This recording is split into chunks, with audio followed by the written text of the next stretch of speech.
खड़गे जी को मैं आज वही कवि नीरज जी की कुछ पंक्तियां सुनाना चाहता हूं। तरह से भी हो ये मौसम बदलना चाहिए। नीरज जी ने कांग्रेस के उस कालखंड में ये कविता कही। माननीय खड़गे जी आपके सामने बढ़िया बढ़िया शेर सुनाते रहते हैं और उनका शौक है शेर सुनाने का। और सभापति जी आप भी बड़ा मजा लेते हैं।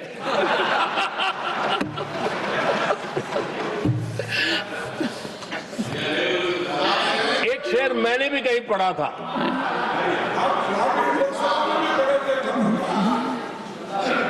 तमाशा करने वालों को क्या खबर, तमाशा करने वालों को क्या खबर, हमने कितने तूफानों को पार कर दिया जलाया है। हमने कितने तूफानों को पार कर दिया जलाया है। खड़गे जी को मैं आज वही कवि नीरज जी की कुछ पंक्तियां सुनाना चाहता हूं।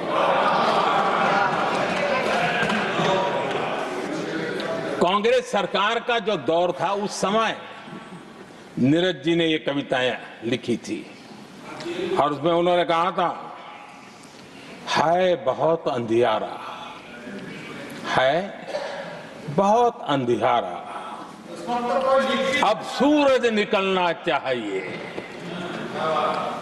अब सूरज निकलना चाहिए।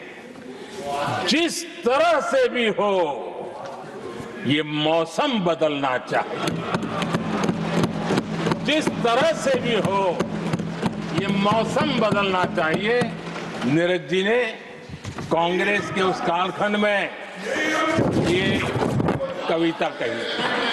1970 में जब कांग्रेस, अरे चारों तरफ कांग्रेस ही कांग्रेस का राज चलता था, उस समय नीरज जी का एक और कविता संग्रह प्रकाशित हुआ था,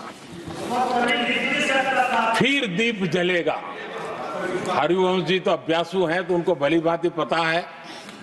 उस समय उनका यह संग्रह प्रसिद्ध हुआ था, फिर दीप जलेगा। उसमें उन्होंने कहा था, और ये बड़ा महत्वपूर्ण है, नीरज जी ने उस समय कहा था, मेरे देश उदास न हो।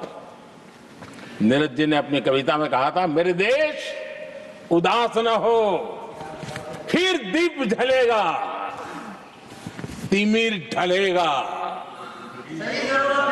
और हमारा सद्भाग्य देखिए, हमारे प्रेरणा पुरुष अटल बिहारी वाजपेयी जी ने भी 40 साल पहले कहा था, सूरज निकलेगा, अंधेरा छटेगा, कमल खिलेगा।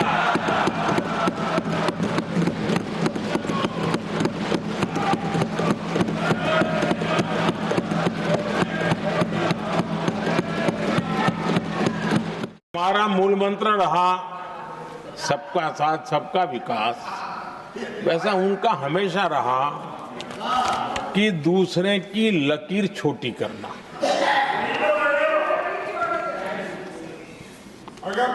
और इसके कारण उन्होंने सरकारों को अस्थिर किया। किसी भी राजनीतिक दल की सरकार कहीं बनी तो उसको अस्थिर कर दिया, क्योंकि लकीर छोटी करो दूसरे की, इसी काम में वो लगे रहे। और ये जो उन्होंने रास्ता चुना है ना, औरों की लकीर छोटी करने का, लोकसभा के बाद भी जो उनके साथ थे वो भी भाग रहे हैं, तो उनको पता चला गया ये तो हमें भी मार डालेंगे। और यही उनकी नीतियों का परिणाम है कि आज ये हाल हो गए हैं कांग्रेस के। देश की सबसे पुरानी पार्टी, आजादी के आंदोलन से जुड़ी पार्टी, इतनी दुर्दशा। ये औरों की लकीर छोटी करने में अपनी शक्ति खपा रहे हैं ना। अगर वो खुद की लकीर लंबी करते तो उनकी ये दशा नहीं होती। और मैं बिना मांगे एडवाइस दे रहा हूं, आप अपनी लकीर लंबी करने में मेहनत कीजिए, सोचिए, तो कभी न कभी देश आपको भी ये 10 मीटर दूर यहाँ आने का अवसर देगी। बाबा साहब आंबेडकर के साथ कांग्रेस को कितनी नफरत रही थी, उनके प्रति कितना गुस्सा था, और किसी भी हालत में बाबा साहब की हर बात के प्रति कांग्रेस चिढ़ जाती थी। और इसके सारे दस्तावेज मौजूद है। और इस गुस्से को दो बार बाबा साहब को चुनाव में पराजित करने के लिए क्या कुछ नहीं किया गया।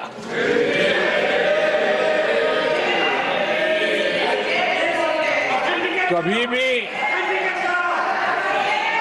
बाबा साहब को भारत रत्न के योग्य नहीं समझा गया। आदरणीय सभापति जी, कभी भी बाबा साहब को भारत रत्न योग्य नहीं समझा गया। इतना ही नहीं, आदरणीय सभापति जी, इस देश के लोगों ने बाबा साहब की भावना का आदर किया, सर्व समाज ने आदर किया, और तब आज मजबूरन कांग्रेस को जय भीम बोलना पड़ रहा है, उनका मुंह सूख जाता है।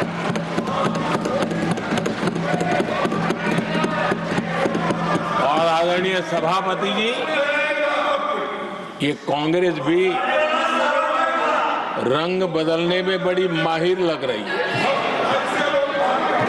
कितनी तेजी से अपना नकाब बदल देते हैं, ये इसमें साफ साफ नजर आ रहा है।